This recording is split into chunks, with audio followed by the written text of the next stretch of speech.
정말 충격적입니다. 아무리 윤석열 대통령이 국민의 눈치를 안 보고 폭주해왔다 해도 이 정도로 심각할 줄은 몰랐습니다.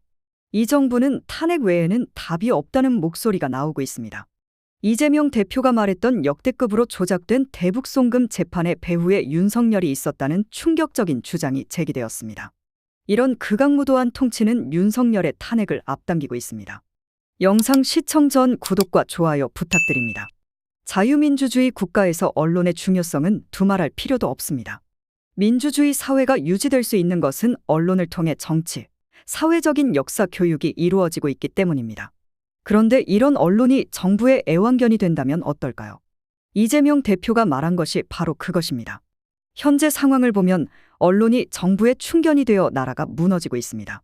이재명 대표는 쌍방울 불법 대북송금 사건으로 기소된 지 이틀 만인 14일, 희대의 조작 사건으로 밝혀질 것이라며 검찰이 사건을 조작하고 엉터리 정보를 제공한다고 비판했습니다. 언론은 검찰의 정보를 받았으며 조작하고 있다는 것입니다.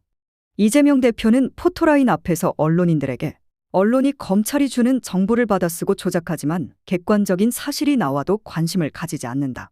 며 언론의 역할을 벗어난 잘못된 태도가 나라의 민주주의를 훼손하고 진실을 가라앉히고 있다고 말했습니다. 얼마나 억울하면 민주당이 사건을 수사한 검찰을 수사할 쌍방울 대북송금 사건 조작 특검법을 발의했겠습니까?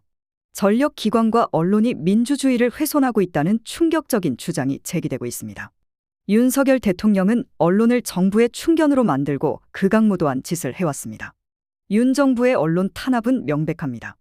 윤석열 정부의 노골적인 언론 장악 시도는 한상혁 전 방송통신위원장을 강제 해임하고 이동관 전 방송통신위원장을 임명하면서 본격적으로 시작되었습니다.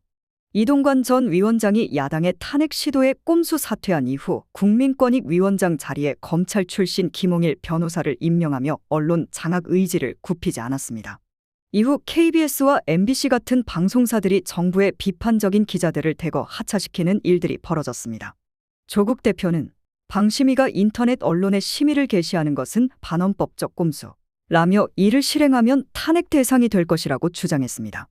그는 인터넷 언론 보도는 정보통신망법상 정보가 아니다. 본질은 언론에 있다. 며 정부의 언론 통제를 비판했습니다. 이 사회에서 언론은 진실성과 투명성, 도덕성을 인정받아야 그 역할을 할 수 있습니다.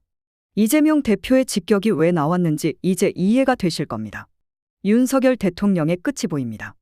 국민들이 정부와 여당을 언제까지 두고만 보지 않을 것입니다. 유익하셨다면 구독과 좋아요 부탁드립니다.